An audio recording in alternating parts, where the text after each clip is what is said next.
I want to begin with just a connection to earlier talks.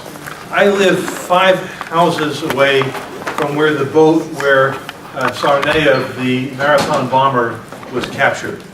And so I lived through a lockdown, and then I lived through what can only be described as a war in Watertown, with dozens of, at least a dozen police forces, National Guard, militarized police with tanks, wild gunfire, and flashbang bombs as would be used in a war zone. And to say that in terms of the internal colonization, the level of the police state, it is there for us to experience on a day-to-day level. The system is there, the authoritarian state is there. The entire Boston area locked itself, tolerated a lockdown while the police looked for 24 hours almost for a essentially unarmed teenage dope addict. Okay, so let me then turn to the subject here. We want to begin here with a slide that shows a number of the parallels, kind of overviews where I'm going to go between now and the First World War, or if we will, that great European Great Power War. In a period of rising and declining powers, arms races with new technologies, resurgent nationalism, territorial disputes, resource competition, complex alliance arrangements, economic integration and competition, and wild cards, be they the Japanese Prime Minister or the leader in North Korea. So to understand that the situation in East Asia is very much on those terms.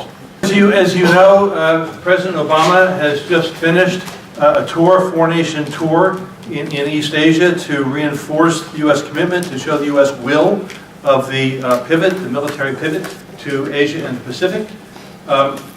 Meeting here with Prime Minister Abe of Japan, where he said that the disputed islands, and you'll see pictures of them in a moment, fall within the U.S. alliance, which is to say we'll go to war against China on Japan's side if it comes to a military conflict there. He encouraged the Japanese right-wing Prime Minister to move with a reinterpretation of the Japanese Constitution, already the 6th biggest military spender in the world, and now moving to become a major global military power. Affirming the construction of a new base in Okinawa, where we have 75% of the 100 military bases and installations we still have in China. There's been resistance to that by the people in Nago for almost 2 decades. Consulting on the new U.S.-Japan war plans, they call them defense guidelines, and an agreement as part of a nuclear alliance in terms of restarting and greater dependency on production of nuclear power, but also its export.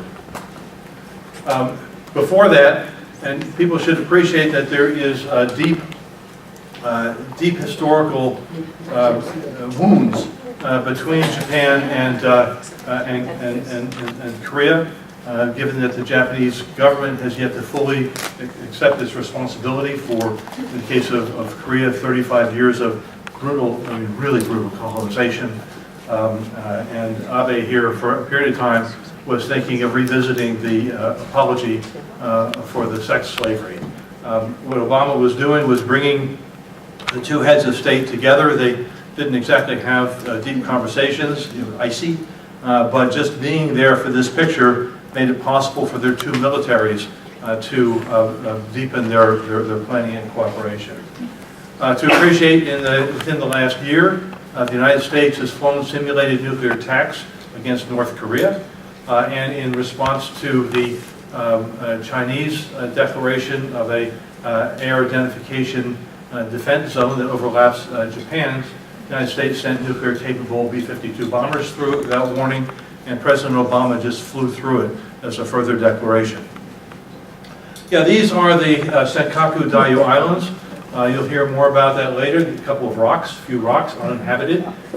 This could be the trigger for the end of humanity in a contest between Japan and China. I think Michael Clare will go deeper into it. but classical historical competition. Of course, the United States is not the only bad actor in the region. China, as you'll see later, has declared that it controls, it has sovereignty rather, over about 80% of the South China Sea, mineral-rich area, but also critical for moving oil from the Persian Gulf to fuel the Chinese economy. And they've been sending their warships as far as Malaysia as a way to kind of reaffirm their control. Also, Scarborough Shoal, where they've occupied area claimed by Philippines. China also, as now a world economic power, here's President Xi with Rampuy, the head of the European Council, just about a week ago, doing business. The U.S. National Intelligence Council tells us that the transfer of global wealth and economic power now underway, roughly from west to east, is without precedent in modern history. So, to deconstruct that, I think we're talking about maybe a parallel would be the Europe conquest of the Americas, getting the gold and silver that was needed to fuel the Industrial Revolution and also European colonialism. Now, Joe Nye is an interesting figure. He was number 3 or number 2 in the Pentagon under Clinton. He's at Harvard, just down the street from where Cole and I live and work. He's been one of the primary authors of U.S. Asia policy. On the one hand, he has been warning now for quite some time that we're in a period, he says that twice during the 20th century, the dominant powers, which is to say the United States and Britain, failed to integrate the rising powers, Germany and Japan, into their systems, with the consequence being catastrophic wars, and urging that not happen. Again, that we bear that in mind as we have our global policies. At the same time, he has written, and he wrote just before Hillary Clinton declared the U.S. pivot policy, he wrote, "Asia will return to its historic status with more than half of the world's population and half of the world's economic output. America must be present there. Markets and economic power rest on political frameworks, and American military power provides that framework." A pretty bold statement that basically our military is the foundation of the East Asian order. Joe Nye. And then we have here the former Assistant Secretary for East Asian Affairs telling us, Kurt Campbell, "It will be important for China to accept that the United States is going to plan an enduring, strong role in the Asia-Pacific region, but the United States does want a stronger, deeper relationship with China, and we have made that undeniably clear. So to understand the U.S.-Chinese relationship is principally one of competitive interdependence, with the United States, as was mentioned in the earlier panel, trying to manage China's rise, but in a circumstance where it all too easily could lead us to catastrophic war." The U.S. military looks at China and they tell us that they have aircraft carriers. Actually, they have an old Ukrainian aircraft carrier that used to be a motel, but they're now building another one. But they do have growing naval capacity. We'll say more about that later. They're trying to develop area denial missiles. They're way behind the United States in terms of its aircraft, but they're developing that. Clearly, anyone in the United States has been following the cyber warfare competition between the United States and China. They are modernizing their comparatively small, but nonetheless catastrophe, their arsenal, which can basically bring on global winter. And they're competing with the United States in terms of militarization of space. That said, Robert Kaplan, who's anything but a liberal or a radical or a pacifist, writes, "China is not remotely capable of directly challenging the U.S. militarily. The aim is dissuasion, that the U.S. Navy in the future will think twice as China's military expands, and 3 times about getting between the first island chain, which you'll see in a little bit, and the Chinese coast." So to appreciate that, to put your imagination into the minds of Chinese, who suffered 150 years of humiliation, invasion from the coast by Britain, the United States, the colonial powers. And as they rise, the last thing they want is to be threatened by Japan or any other nation from the east. You also have Armitage and Nye, Republican and Democrat, kind of reflect the what's called the bipartisan nature of U.S. imperialism in East Asia. They did a paper before Abe came back to power, and basically in a period in which the alliance had been through some drift, and certainly the Japanese political system had been through some chaotic periods, they issued a challenge. Will Japan remain a first-tier nation? And in fact, when Abe came to the United States, to Washington, to meet with Obama, he gave a direct response to that, saying in this language that Japan would continue to be a first-tier nation. And to appreciate that the U.S.-Japan alliance in East Asia has functioned in many of the ways that NATO has in Europe. It's been the foundation of U.S. dominance of the region since 1945. Say a few words about wildcard Abe, what he's seeking to do, because here in the United States we have certainly the misapprehension that Japan is a pacifist country, that it's faced its history, and so on. He's about to reinterpret the Japanese Constitution. That's likely to come next month. He has denied that what took place between 1931 and 1945 was aggression. He and just shortly, like last week, 150 members of the Japanese parliament went to the Yasukuni Shrine, where there are, in theory, installed the spirits of Class A war criminals. A powerful signal both of a commitment to Japanese militarism and a signal to the rest of East Asia. He's moving to increase Japanese military spending, flatly denies that there are any territorial contests, either with Korea or with China, just Japanese territory. They have a new state secrets law, which makes those in the United States and Western Europe look mild. He denies, or has until recently denied, the Japanese military's role in sexual slavery, and moving to impose serious information control. The people he put in charge of the Japanese equivalent of NPR, just staggering. We can go into that in Q&A, just staggering statements by those people. This is a quote from somebody speaking later, Michael Clare. What the United States is doing with its pivot is deploying up to 60% of its Air Force and Navy to control the region. Michael, please excuse me for taking a little bit of your thunder here, who wrote, Obama is sending a clear message to Beijing. We're becoming less dependent on imported oil, so we enjoy a stronger hand in international relations. You, meaning China, are becoming more reliant on imports and are in the unfortunate position of having to rely on supply routes that are controlled by the U.S. Navy. So not unlike before, during the Cold War, and to a degree this day, with the U.S. Hand on the jugular vein of oil from the Middle East, the Persian Gulf, the United States in a different way is threatens the jugular vein of the Chinese economy. To appreciate that there are deep, deep roots here. In the 1850s, William Seward, later Secretary of State, said if the United States is going to be the world's dominant power, we must first control Asia. It took until the 1890s and the Spanish-American War for the United States to conquer the Philippines, Guam, annex Hawaii, and to provide the, if you will, the geopolitical foundation for that dominance.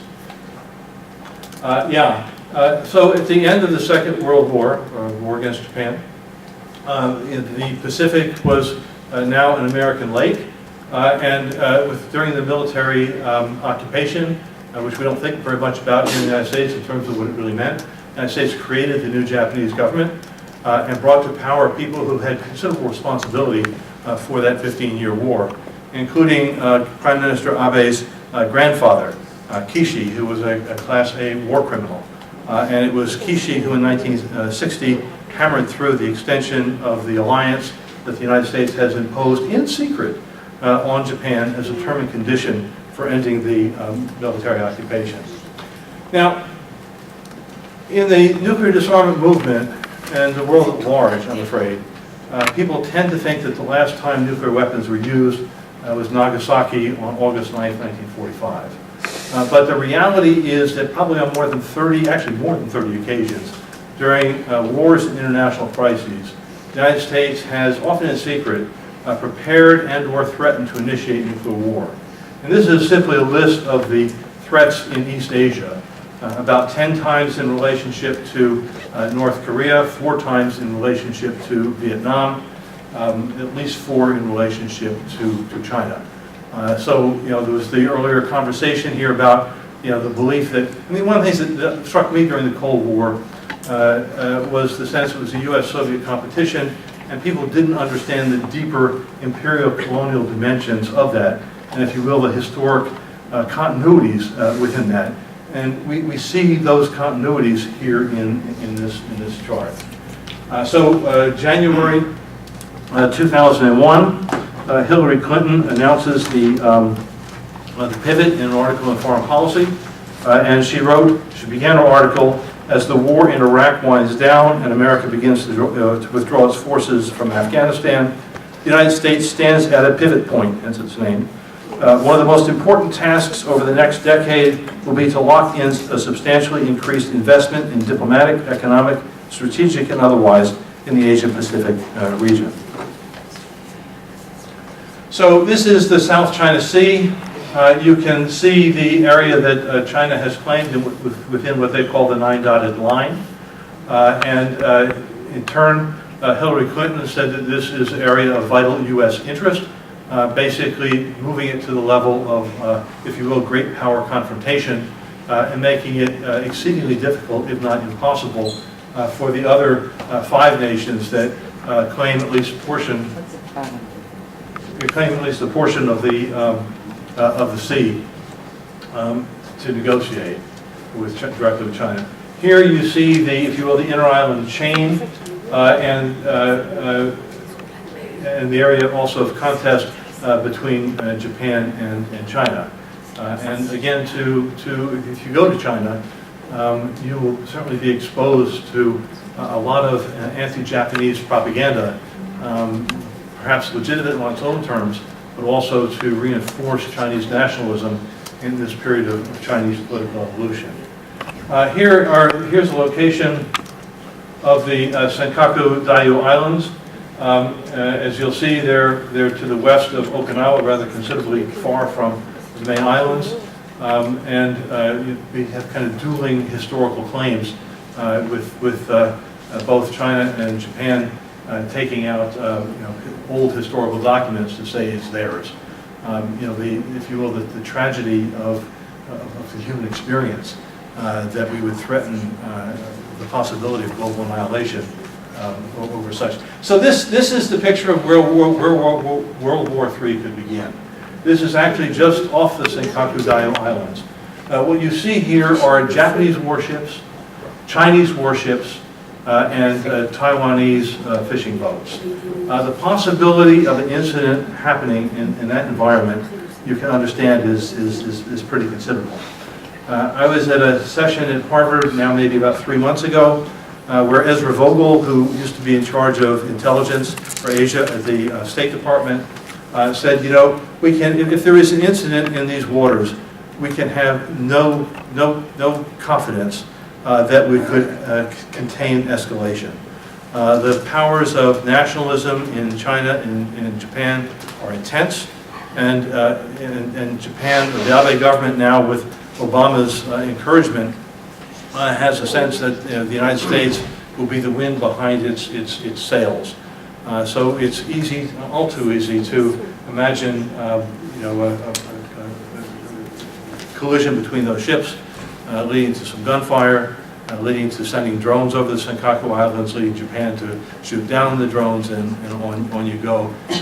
Remember in 1962, John Kennedy saying to his brother, if I didn't threaten this nuclear war, I'd be impeached.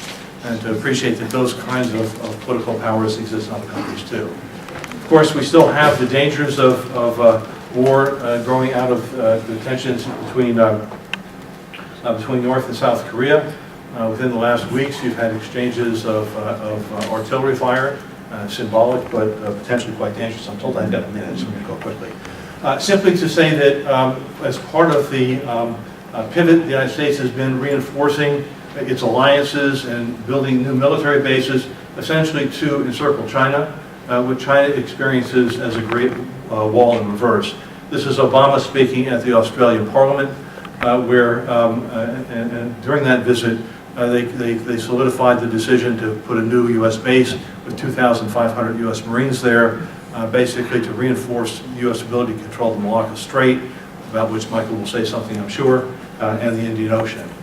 Now, a number of people in this country, in the United States and other countries, are working to reduce military spending and move that spending to meet human needs. But to realize that it's the competition with China, or maybe the competition with ourselves, with the military-industrial complex, that's driving a lot of U.S. military spending. The F-35 is estimated to cost $1.5 trillion in its lifetime. We have a new war doctrine called air-sea battle. The United States, the idea is we threaten to destroy China from the air and from the sea and from space, and that way we don't have troops on the ground and body bags coming back to the United States and the consequent opposition in the streets. Japan is playing an interesting game here. It's both working within the United States, but also reaffirming its power, maybe even hedging against the time when the United States may not be there. So in cahoots with the United States, but also parallel, is doing its own encirclement with building alliances, and its military-industrial complex, which in large measure is integrated with that of the United States, is building its own advanced warplanes. South Korea, and Obama was just there, looking to make the U.S.-Korean alliance, as well as the U.S.-Japan alliance, a global alliance. The language they use is a global alliance. Reinforcing alliances, military cooperation. The Philippines, last week, Obama just went there, and we will now have new bases in the Philippines, and we've been there for the better part of the last 20 years. We weren't supposed to be there with a thing called the Visiting Forces Agreement. Guam is being talk about cowboys and Indians, the Chamorro people are just being crucified. Military agreements with Singapore, Thailand, Vietnam, which is nearly a tacit ally, Indonesia, Australia, Myanmar, New Zealand, India, and with the bases that they stay in Afghanistan, that gives us near full encirclement, with the exception of Russia to the north, which helps to explain some of Chinese and Russian politics. Here we are, Obama with Aquino, and then around in India as well. Remember the first state visit that Obama welcomed was Prime Minister Singh from India, and he described this as really a central relationship for the 21st century. And added to this, almost done here, to appreciate what's called the Trans-Pacific Partnership, right? At one level, this is NAFTA, as they say, NAFTA on steroids. It's a further integration of globalized multinational corporations and economy, giving them enormous power over the state. When negotiated, it was mostly in secret. Much of what's there will basically overrule national, state, and local laws. But also to appreciate it as a process of the United States trying to integrate not only the economies, but also the societies of countries like Korea, Japan, Vietnam, into that of the United States, so they're less dependent and less tied to China. Meanwhile, the United States is doing the same, attempting to do the same with the European Union, with the idea being the United States puts itself at the head of two interlocked global trade zones that control something like 60–70% of the world economy, and further leverage and isolate China in the process. Simply to say that all this is not going down with people being silent. Opposition here in Okinawa and in Korea to the bases. At the popular level, there's lots of resistance. Remember that Obama did not come back with a trade agreement with Japan last week.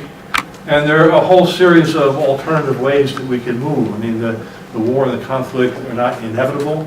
And I argue in more details here, but were we to move back to a policy based on common security, it's not everything we want, but common security was the frame of reference used to wind down the Cold War with the Soviet Union.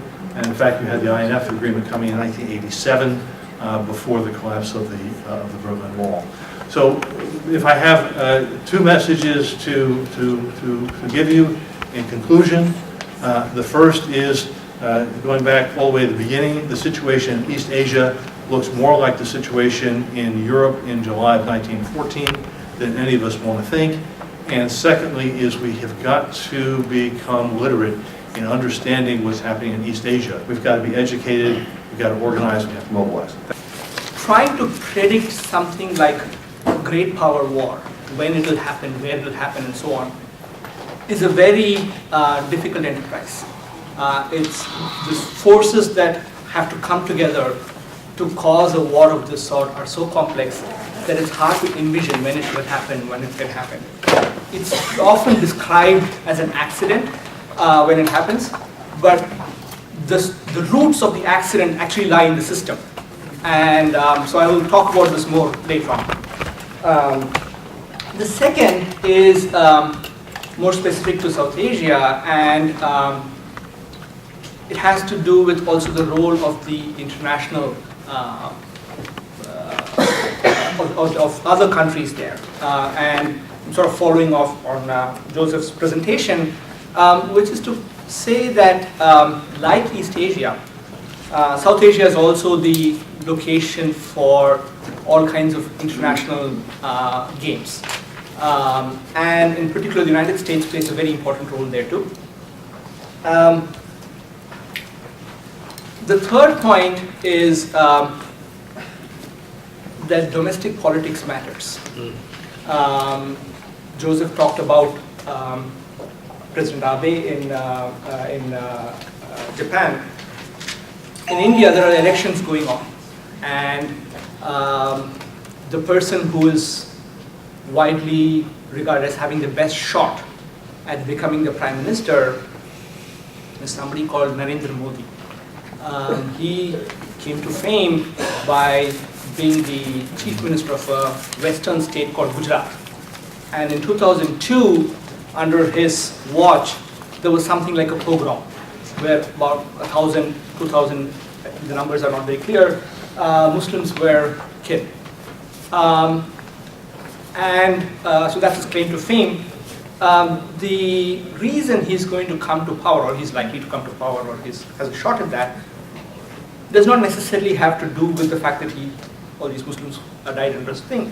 Though it is a telling statement about the nature of the Indian polity that they would even consider somebody like him, right? But that's not the reason why he's becoming the Prime Minister, or he's likely to become the Prime Minister. It's because he is willing to basically serve the interests of large capital blocks. Right? In his state, large parts of the state have been just given away to huge Indian corporations, and multinational corporations can come in and do various things. And so for the same reason, now on the nation at large, he's seen as the person who can actually turn over ports and mines and forests and all kinds of resources over to the force of capital. And this kind of thing, movement, will very likely lead to all kinds of resistance movements and social movements, which have been happening in the past, which will continue to happen. And the attraction for the wealthy community, the elite, with Modi is precisely that he will be very brutal in dealing with these people, right? It's not to say that the current government is not; they are pretty brutal too. But he's expected to go one step further, right?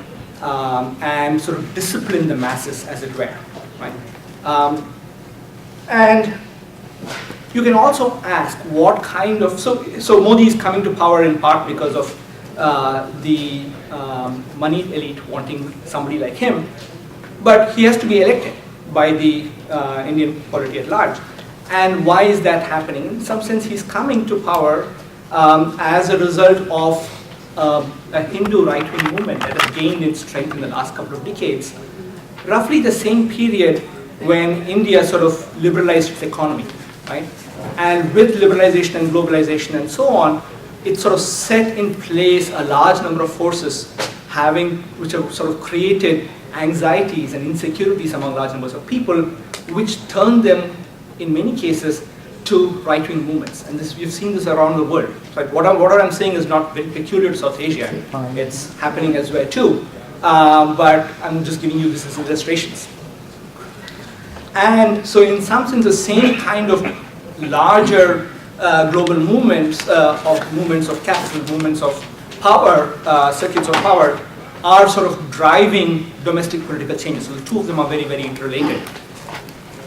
The reason to be concerned about Modi, apart from all the domestic things that are going to happen for this particular conference, is that if one thinks about both the history of the party that he represents, the Bharatiya Janata Party, as well as the individual personality that it comes with, this sort of strong person movement, what is likely to happen, or what can possibly happen, is two things. One is that the BJP has historically been a strongly militaristic party. It's a party that has wanted nuclear weapons forever. The first, in fact, the only time, the first time that there was ever a call for nuclear weapons in the Indian Parliament was in 1962, and it was by a member of the sort of forerunner of the BJP, who called at that time not because of Pakistan, but because he said, we have to fight the evil communists, the Russians and the Chinese, right? They are having nuclear things, so we need to have our nuclear weapons against them, right? And so the first thing that the BJP government, when it came to power for the first time in 1996, was to start thinking about nuclear tests, but they couldn't stay in power. In 1998, when they came back to power, within the first couple of weeks, they had ordered the tests, which happened in May 11th and May 13th of 1998. And in some sense, the relationship between the kind of social insecurities that I talked about and this is that one expectation is if Modi comes to power, or any party like that, one of the ways by which they can try to distract, as it were, from domestic problems and domestic unrest is to actually do something militaristic, to start nuclear tests, revive an old dispute with China somewhere, and these are the kinds of things that people are very worried about. At least I'm worried about this kind of person happening. Okay, so let me now move on to sort of the next point which I talked about, which is the role of the international forces. And I want to give an example of the US-India nuclear deal, which happened a few years ago. And many of you may be familiar with it, but just very, very briefly. After the first Indian test of 1974, nuclear test of 1974, India was sort of cut off from international nuclear trade. And in 2005, President Bush and Prime Minister Manmohan Singh came out with a statement. They said, we are going to sort of allow India to have access to international nuclear commerce, buying nuclear reactors, uranium fuel, things of that sort, and for which they had to change a bunch of rules of something called the Nuclear Suppliers Group.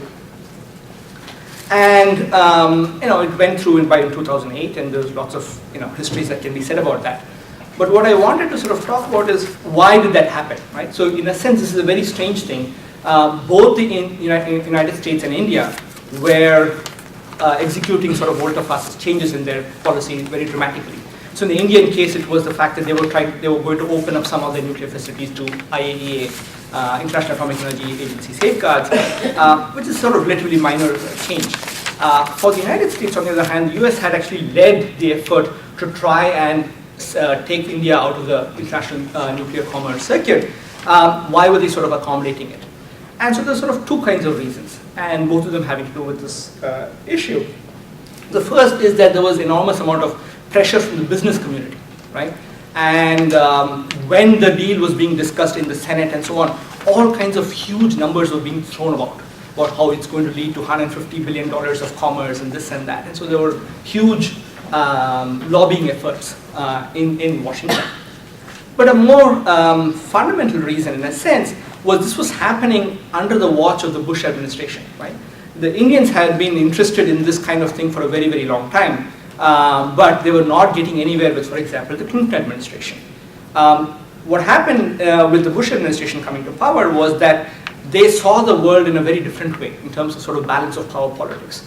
And so when they looked out at the world, they saw that the Soviet Union had gone away, and the big competitor they could think of was China. And so the natural way to deal with it for them was to prop up a potential oppositional country, and that was India. And so they said, okay, so what does it take to recruit India on our side? And the Indians had made it clear a long time back. They said, we want nuclear trade, we want civilian space cooperation, we want cooperation on military, all kinds of things. And they said, fine, go ahead and do it. And so the negotiations, as it were, as George Perkovich, who was a sort of keen observer of this, said, it was more like negotiating with Santa Claus.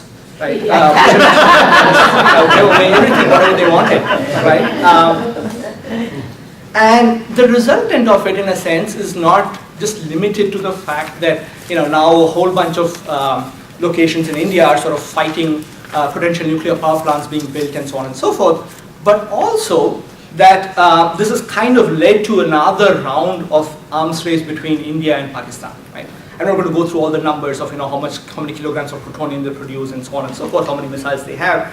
But in a sense, the fact that India has been allowed to kind of come around the Nuclear Non-Proliferation Treaty, right, which sort of was premised on the idea that you would get access to nuclear technology only if you sign the Nuclear Non-Proliferation Treaty, and India being allowed this kind of undermined that whole regime in a sense. And that's kind of led to another round of Pakistan saying, look, no, unless we get a deal of this sort, we are not going to sign the Fissile Material Cutoff Treaty and all kinds of things. So it's led to a whole bunch of ramifications which weren't necessarily envisioned when this thing, and to the extent that they were, some people did point it out, it was kind of dismissed as not being important enough. And the last point, let me just, I know. So I was expecting that. Right. So let me now go to the third and sort of more general point. And I want to come back to what sort of Andy talked about earlier. He said, nuclear war is not going to happen out of the blue, right? And I think great power war is very much like that. It's not that one fine morning one of these great powers is going to say, okay, I'm going to go and have a war with so and so. And the analogy sort of that comes to mind actually comes from something which I work on all the time, which is sort of nuclear reactors and nuclear power and safety and so on. And in the 1980s, there was a sociologist called Charles Perrow who wrote a very famous book called Normal Accidents, right? And what he talked about was the fact, he looked at the 3 Mile Island accident, and what he realized, and a bunch of other accidents at petrochemical plants, at military command and control facilities and so on, and he noticed that they all seem to have a certain kind of characteristic. 2 things which were important. One was that in most of those cases, the technologies which were involved were very complex and interactively complex, so different parts of it sort of interact with each other, leading to the possibility that you have system states which emerge which nobody has envisioned, right? The fact that this and that can occur at the same time is not something people have thought about. And the second is that many of them have what he called tight coupling, that things happen very quickly in one after the other, that gives you very little time to sort of react. I mean, to think of that in a different analogy, imagine you're taking a plane and you have to sort of change from one flight to another. If you have just 20 minutes between the 2 flights, then any small thing that goes wrong, your shoelaces come unloose, you forgot to zip your bag, that can trip up your flight. Whereas if you have 6 hours between your flights, it's okay, right? So this kind of, and there's a reason why you do it, because you want to save time, so you want to have the tight coupling most of the time. Likewise, in many industries, you want to save money. So you don't want your thing to be loosely coupled, but the same tight coupling actually causes the potential for catastrophe, right? And what he discovered basically was in systems which have these 2 conditions, accidents happen sort of as a normal part of the operations. That's why we call it normal accident. It's not something where you see something breaks and therefore it's obvious that that's why it caused. In many of these cases, you can't figure out why the accident happened because each of those multiple factors can be held to be responsible, right? And I think great power war is in a lot of ways like that. The systems that we have created today are so interactive between the different countries, and we see these examples all the time. You have the Arab Spring, and that has sort of, people relate that to the fact that climate change, to the fact that there is biomass being used. I mean, for corn being used as to produce ethanol, and that causes food price rises and blah blah blah. So the kind of interactive complexity we see all the time, and we also make things so much faster, right?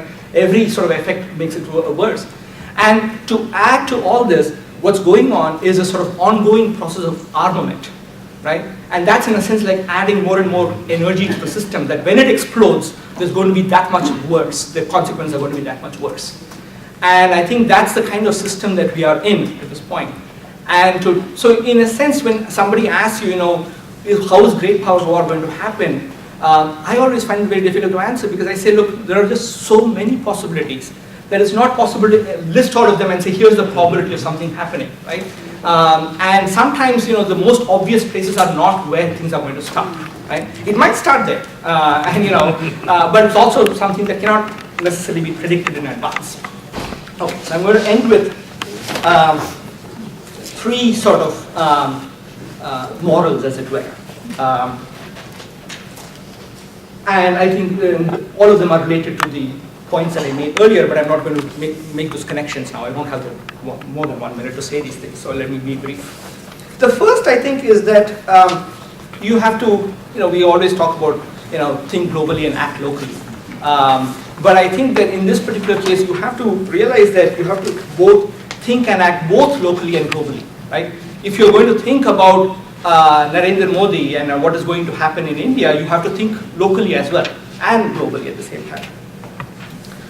The second, I think, is that, again, in terms of movements, you have to be, for a movement to be effective, you have to focus on specific issues. But also have, I think, a larger analysis, a broader analysis. And unless you can combine both of them, I think we're going to be ineffective. And the third is, I think, and this is in a sense my answer to Zia, right? When he asked, what did we get wrong? What we got wrong, in a sense, was that the solution to war, as it were, was kind of legalistic and tokenistic, right?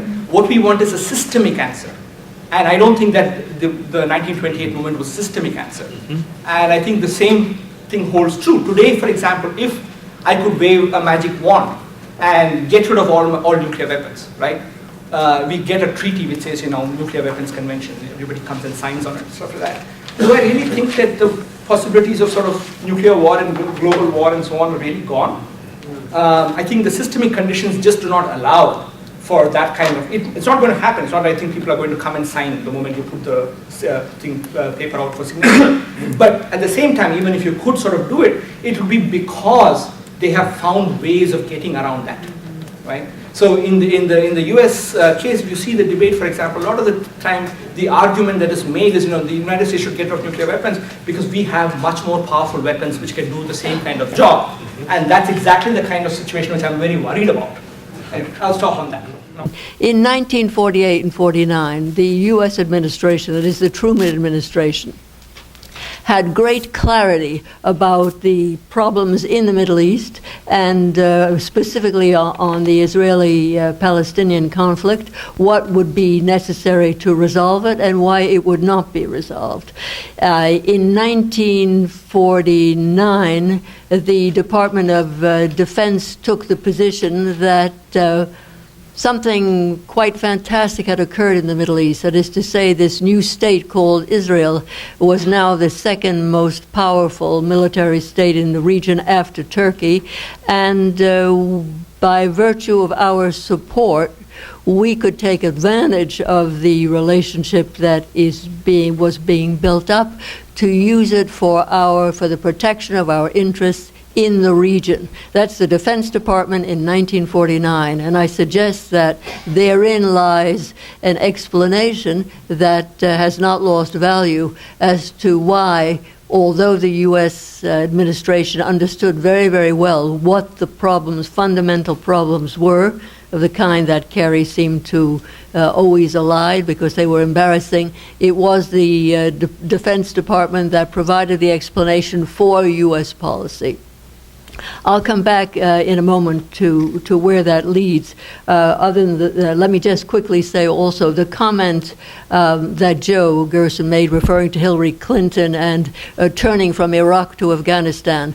I don't dispute the turning, but what I do want to emphasize is the drama and the tragedy for Iraqis and for those in the Middle East who have not turned away from Iraq and Pakistan and Afghanistan, and who are in Iraq left with the consequences of the U.S. invasion that is very little spoken about here. And I consider that one of the problems, one of the key problems we need to deal with. That is to say, we seem to have developed a reflex action where once the military action is labeled complete, the humanitarian consequences, and I want to avoid using the word cost, but the humanitarian consequences are simply a matter of very, very little interest. That's not only a problem in the media, that's a problem in academia as well. And finally, two other things.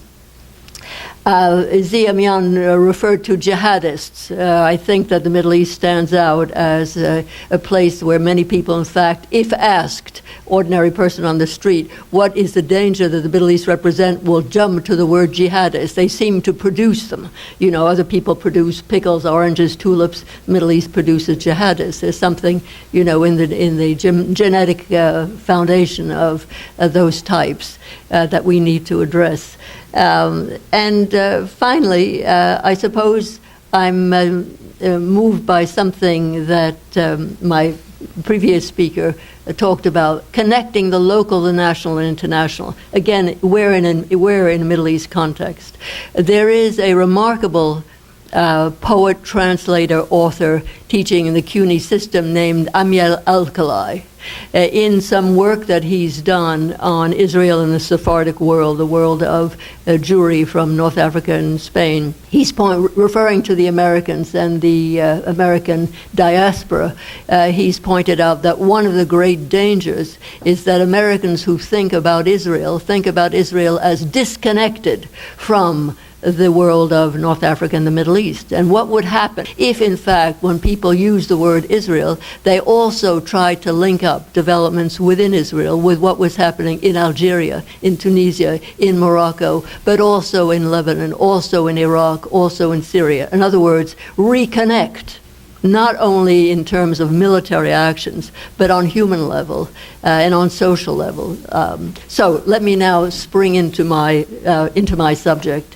The position of the Defense Department in 1948 really addresses exactly what I want to begin with. For the U.S., the question of resource and resource wars was clearly defined in 1945, before the creation of the State of Israel, but the Defense Department understood very, very well what the consequences were 3 years later. That is, in 1945, a very prominent but often ignored member of the State Department dealing with Near East, a man by the name of Gordon Merriam, was asked, does the U.S. have a policy on the Middle East? 3 years later, when Israel was declared, the U.S. State Department again was asked, does the U.S. have a policy? And he answered, no, we don't have a policy. Wait a minute, we do have a policy. We have an oil policy. That's our policy. And as a result of the oil policy, well, things came around, but you get the idea. The idea was very, very clearly understood. The British were the mandatory power in the Middle East, the French in North Africa, and the U.S., contrary to its image as anti-imperialist, very much hoped that the British could extend their stay, especially in Palestine, which was difficult, and the French, they hoped, could stay in North Africa. But at the same time, for the U.S., what was important was what was happening further east, where Aramco had set up what Bob Vitalis, who is a major specialist on the subject, pointed out, was essentially a state apparatus with its own defense, with its own intelligence, with its own socioeconomic apparatus, a state within a very, very weak state. But the definition of U.S. interests was in the Eastern Arab world, specifically in the oil-rich territories. From I mentioned 1945 because of a very famous statement. I'll quickly read it to you. I'm sure many of you will have heard it. This is Gordon Merriam. In Saudi Arabia, where the oil resources constitute a stupendous source of strategic power and one of the greatest material prizes in world history, a concession covering this oil is nominally in American control. It will undoubtedly be lost to the U.S. unless this government is able to demonstrate in a practical way its recognition of this concession as of national interest by acceding to the reasonable requests of King Ibn Saud that he be assisted temporarily in his economic and financial difficulties until the exploitation of the concession on a practical commercial basis begins to bring substantial royalties to Saudi Arabia. That is the origin of the so-called special relationship, which at this time was not with Israel at all, but with Saudi Arabia. Now, if you look at the period 1945 through 1953, let's say, not only U.S. policy in Palestine, which, by the way, U.S. State Department people like Philip Jessup and people in the Defense Department understood was inseparable from U.S. interests in oil, protecting U.S. oil interests. If you look at the U.S. coup in Syria in 1949, that was generated to assure that the Syrian government would accept the TAP line concession that was bringing Saudi oil to the Mediterranean. If you look at the statement of NSC 68 in 1950 of U.S. national objectives for national security, oil is at the center. But oil was never simply about oil. Oil is necessarily a political phenomenon and assumes and requires a set of political relationships that accurately describe or point to the kind of policy that the U.S. created. On the other hand, there were breaks, 1952 and the emergence of Nasser, who represented for Washington a major problem. That major problem led to all kinds of direct and indirect intervention. The following year, 1953, the coup in Iraq, bringing down Mohammad Mossadegh, and I would jump to 1958, the U.S. intervention in Lebanon, displacing Kemal Jumblat. Those two actions had not only traumatic political effects in the region, but fundamentally altered the direction of political life, established political elite policies in those two countries, with consequences that exist right down to the present time. The link between 1953 and 1979, I don't have to emphasize that you understand it, from bringing the Shah back to power in 1979, the Iranian Revolution. Of course, that's an extensive period, but the 1979 really represents the period of the beginning of the realignment. And Joe asked me to address this question of realignment, by which I assumed that he was thinking of what's happening as of 2011 in the Arab Spring. But I suggest that we need to think of realignment with its earlier roots, when the Iranian Revolution represented a local and a regional manifestation of power that undermined the U.S. in a way that has continued to affect U.S. policy. Here was an example of, one can argue, why did it take the form of a religious revolution? That's a very, very important question. Nonetheless, it was a popular religious revolution whose consequences affected the region. I bring this up also because throughout some of the discussions today, there's been this question of, shall we focus on elite policy or what's happening at the grassroots level? We need both, obviously. But there have been grassroots phenomena in the Middle East that I am afraid are often entirely overlooked here, and yet they are of great consequences. So I think 79 for Washington was an unacceptable shock. And it explained some of what happened that took place for me the day before yesterday. So, for example, one of the results of the 1979 revolution was the U.S. tilting towards Iraq. And the period between 1980 and 88, arming Saddam Hussein with weapons of mass destruction. When Saddam Hussein, who was chosen to contain Iran, made a little mistake and decided to go into Kuwait, then the flavor changed and U.S. policy changed. As a result, we come then to the Gulf Wars. But the Gulf Wars, 2001, of course, 9/11, and then what has led up to 2003 in Iraq. What has led up to the U.S. invasion in Iraq is inseparable again from these earlier roots. Iraq has been basically destroyed. Those Syrians and Syrian commentators who fear, Omer Dahi is one, who fear what would happen in the event of U.S. or NATO intervention in Syria, point to the example of Iraq and say, if the U.S. and Europe and NATO intervene allegedly to arrest the monstrous things going on in Syria, Syria stands the risk of winding up as Iraq did, which is to say it's not only Bashar Assad who will be eliminated, which is no tragedy, but the country will be decimated even more than it is at the present time.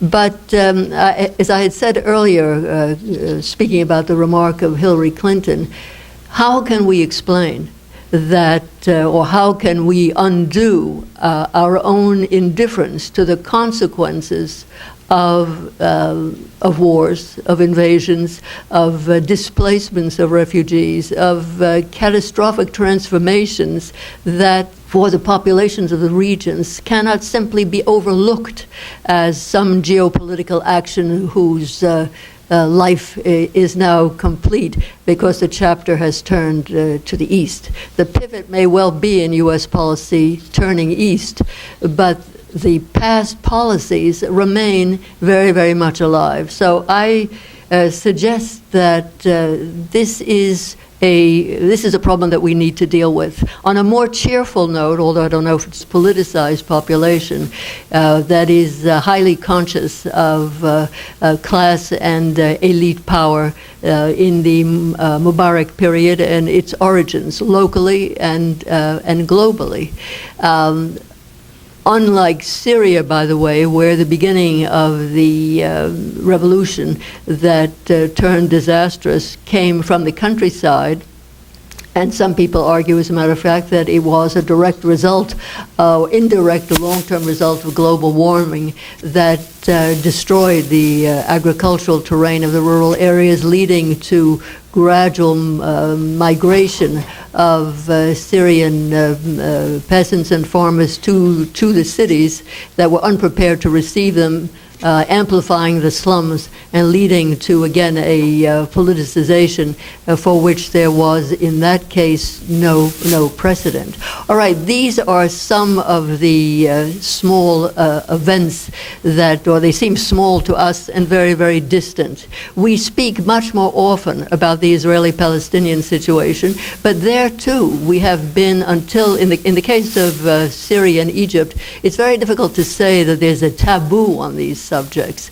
I don't think that people think, generally speaking, that there is a taboo on speaking about labor militancy in Cairo. I think rather there is a sense that it's beyond what we have heard about. People might be interested, but they just don't know anything about it, and they don't know where to begin to turn or to make connections. In the case of Israel and Palestine, there's a general feeling that even though the mood has changed, and there's a level of discussion that probably differs from what it was 10 years ago, generally speaking, polite people will tell you that it's not a subject that you want to raise in any serious way if you care about your friends, your neighbors, your family, your career, your promotion, or anything else.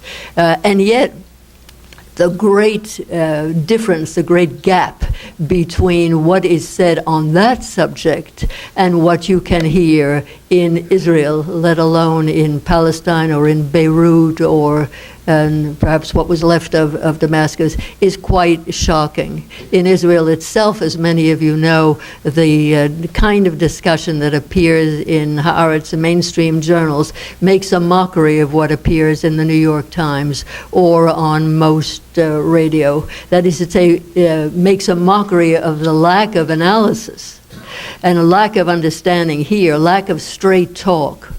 So Senator Kerry's rapid apology for his use of the A word was laughed about in Tel Aviv. But Mustafa Barghouti, the Palestinian radical, had a very simple answer. He said, why don't Americans talk about segregation? They know that. They have a history of that. Maybe they won't be afraid to use that word if they're afraid to use the word apartheid. In any case, the question is there any connection? Can there be any connection between what has happened and what is happening between Israel and Palestine, or what is not happening between Israel and Palestine, the region as a whole, and a risk of global conflagration? I think it's it's a mistake to assume that there is no regional consequent fallout, that there is a regional indifference to what happens. Perhaps it's better to say that there is no surprise. No one expected the Kerry plan to work because its foundation was false. Its foundation didn't really get to the heart of the problem, which consists of refugees, territory, and the fate of Jerusalem. The three fundamental issues, by the way, that the U.S. recognized in 1948 as being keys to the solution of the problem. But here again, the nature of what is happening on the West Bank now, is it well known here? So my contribution here to this audience is really not about nuclear war, and in that sense, I thought Joe, out of friendship, a slight error, included me here. But I would say my contribution is an urgent plea that we broaden our horizons, that we demand to know what is going on, that we not rely on official sources. And I will just mention one thing in conclusion. Bill Fletcher took a group of black artists and writers to the Holy Land. Among his among those who went with him was a hip hop artist named Gendzier X. I'm not a specialist on the genre, but it's a loss for me. Somebody sent me a video that he had done called Checkpoints. You'll find it if you go Gendzier X. It's extraordinary. You don't need a PhD, you need eyes. And you need a head to reckon with what you see. This is a young man who walks through the checkpoints, and everything is there. He has lyrics, but you don't even need to know the lyrics. You can disagree on the consequences and the origins of the checkpoints. It's very difficult to disagree with the immediacy of what checkpoints are about. They are about exclusion, and they are about oppression and repression. And that's part of the problem that we need to deal with, not only in Israel and Palestine, but in the region as a whole. But let us also open our hearts and minds and our ability to listen to those who are acting locally in the region and stand with them. Thank you. What strikes me listening to these historic sweeps and talking about these humongous organizations which represent the interests of the elites and global wealth and so on and so forth is that of a monstrous automaton or robot or juggernaut. And when thinking about it over 100 years, you know, the components wear out and are replaced by new components, human components.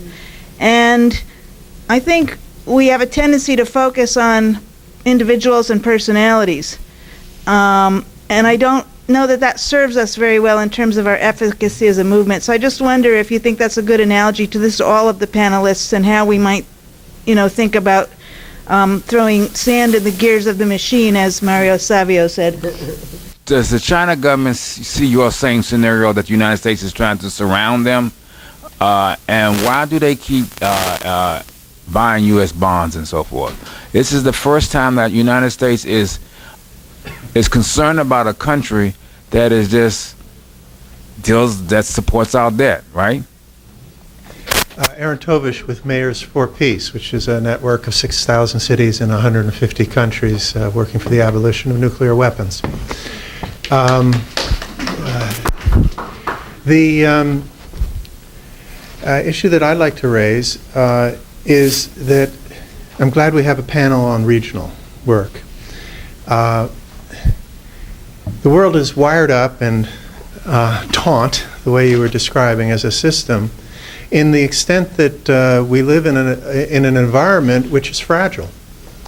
And studies have been done, for better or worse, based on the South Asia situation, which show that a limited nuclear war in that part of the world will have massive global consequences through the environment. And many of you who've been in this working on this issue for decades will remember Carl Sagan and nuclear winter. But there's been a new series of studies based on the same kind of sophisticated models that are predicting global warming, which show that Sagan and company got it wrong. They underestimated the vulnerability of the environment by several orders of magnitude. And so you don't have to blow up every city on Earth, which is basically the model that was used by Carl and Sagan. With a modern weapon against a modern metropolis, somewhere between 20 and 25 cities would be more than adequate for causing the coldest weather or period of cold weather since the Ice Age, and would devastate agricultural output on a scale that would put basically anybody who's currently living hand to mouth in severe danger of dying, or likelihood of dying, in the next decade. So even without a great power war, we are in danger both, I would say, in Southeast Asia and in the Middle East, because Israel's arsenal is more than adequate to cause nuclear winter, or in a technical difference, not nuclear winter, nuclear famine. Nuclear winter is even worse, but I won't go into that. So I think we have to, there are a couple of important consequences of this, which I'll quickly summarize. One is that our nuclear arsenal here in the United States, or any, Please, I have to finish my sentence. Thank you. That's great. Thank you. Yeah, thank you. Please help out. That the nuclear arsenals of the nuclear weapon states do nothing to protect themselves from a war on the other side of the world between two other nuclear weapon states. They're in the same boat. We're all in the same boat. And we need to make greater awareness of this so that we can get a more unified global approach to solving this problem. I lived through the revolution in Bhutan, which was a wonderful, loving, human revolution, but still hurt a lot of people. I lived through the revolution in South Africa, and that was the most hopeful of them all. So can we learn how to go to them, to everybody, not like the Marxists did when they tried to manipulate people, not like anybody who's trying to manipulate. Can we go in love like Gandhi went, like Abdul Ghaffar Khan went, like Martin Luther King went? And can we be that kind of facilitator because they're facilitating themselves in that spirit everywhere. Thank you. Indian point of view, you explained the Indian nuclear capacity is due to the relations with China. But what is the place of the Indian-Pakistani arms race in the nuclear field in the framework we speak about in this panel? Okay, well, one thing I did want to say, kind of in response to Irene, actually, was that after the announcement of the pivot, the Pentagon put out its strategic guidance. And what that strategic guidance said was the United States had two geostrategic priorities, even with the pivot. And in addition to Asia Pacific, the second geostrategic priority was the Persian Gulf. And so, you know, the continuation of those policies. And also just to appreciate just for a second here, the difference between U.S. policy toward Israel and U.S. policy toward Iran in relationship to nuclear powers and great power war. Trying to read my, yeah, so in response to Jackie, I mean, I think, I think Ramana said it. I mean, what we're facing are deep systemic issues. In my education, I studied the evolution of civilizations, right? And so to appreciate the empires of these very, very complex systems, but also to appreciate, maybe on a more hopeful note, is that the parts do wear out, the culture changes, and the empires ultimately weaken and collapse, right? So thinking here in terms of the United States, as you have a situation where so many people can't afford to go to college, where the infrastructure is declining, where other currencies may evolve in time to compete with the United States. I mean, there's going to be change here at a systemic level. And so to appreciate that, to paraphrase and abuse Ralph Ellison, there are many paths to the golden day. So in response to Mark, again, it's a complex situation in terms of why the Chinese buy bonds. On the one hand, they have a surplus of capital. And where can they put that money where it'll hold its value for the future?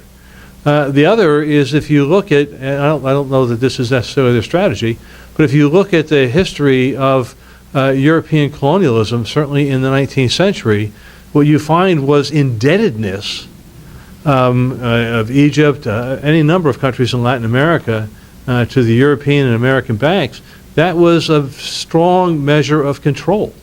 And so as we move, you do have this situation of the potential of mutually assured economic destruction, which on one hand may mitigate, give China a handle with the other U.S. Pressure against them.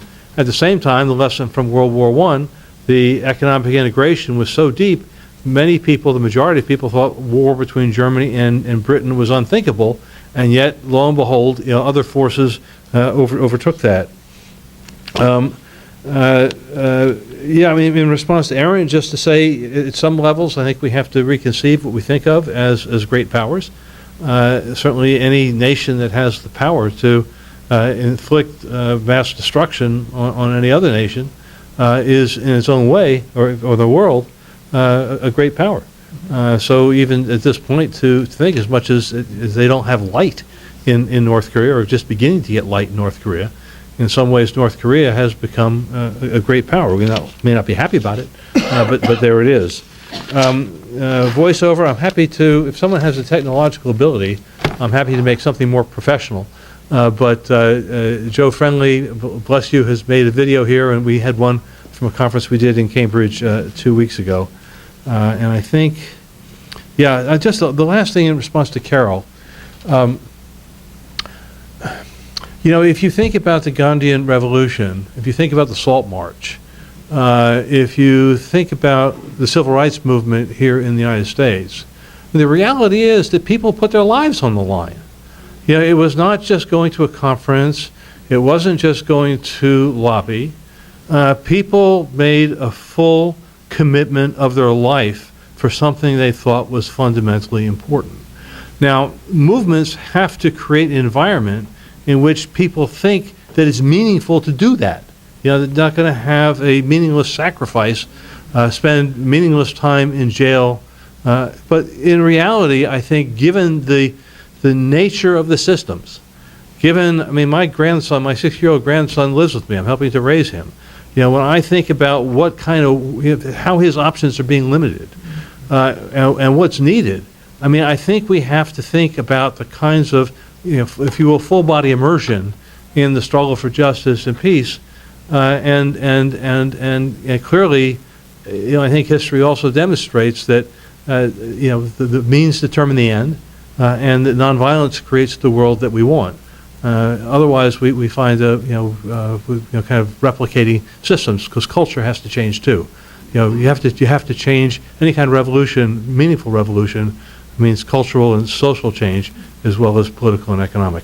Let me start backwards with first the question about the Indian nuclear weapons and the relationship with Pakistan. I didn't mean to suggest that the... Speak to you, yeah. Yeah. Okay. I didn't mean to suggest that the Indian nuclear weapons program was primarily a response to China. I just said that the right-wing Hindu BJP party used that argument. The question of why there are these nuclear weapons, I think it's wrong to think of it as a monocausal thing. And I think especially in the United States, people think about this in this binary situation, India, Pakistan, and so, if somehow Pakistan didn't have nuclear weapons, Indian nuclear weapons are going to go away. And I think we should sort of think back to the experience of the Cold War, right? For the longest time, it was told that, this is because this is the Soviet Union and we are in a Cold War, and therefore, once the Soviet Union collapsed, then the nuclear weapons should have gone away. They don't, right? There are deep structural reasons why they are there. And I think the answer to more specifically is, the political scientist Scott Sagan in Stanford, he has this famous paper called 3 Models in Search of a Bomb. And he talks about these 3 different ways by which people have thought about explaining why countries acquire nuclear weapons. One is a sort of security thing. That's the most familiar thing. You're faced with some other military rival, so you acquire nuclear weapons. And the second is a domestic or bureaucratic politics. There's a large organization like a nuclear establishment which seeks the bomb to acquire political power, domestic political power. And a third is a kind of status symbol, right? As a mark of great power. And the usual examples would be like, the United States would be, or Soviet Union would be the first model. The second model would probably be the Indian case, and the third would be the French, and so on. But in reality, if you look at it, all of these things actually play a part, and the Indian story can be told in any of these different ways, right? About the role of the Atomic Energy Commission in India, or about how India sees itself as a great power by acquiring these kind of things. And so so coming back to the question, I think the Pakistan story does play into the Indian nuclear weapons ambitions, but it's not the only part of it. So I'll just stop there. Responding to one other thing, Jackie's point about the automaton, it sort of reminds me of Mumford. Lewis Mumford talked about the mega machine, right?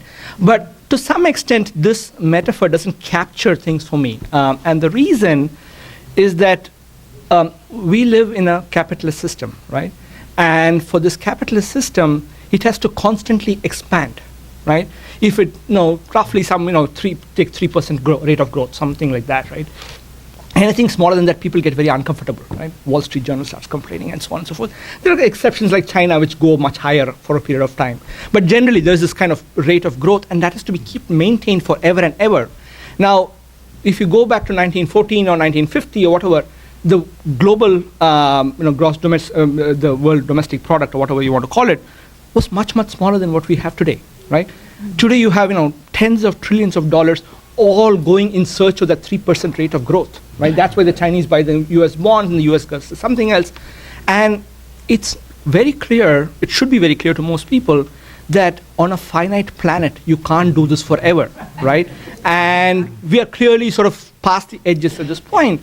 And so, there's that, I think, is a very important part of the metaphor that we need to sort of capture.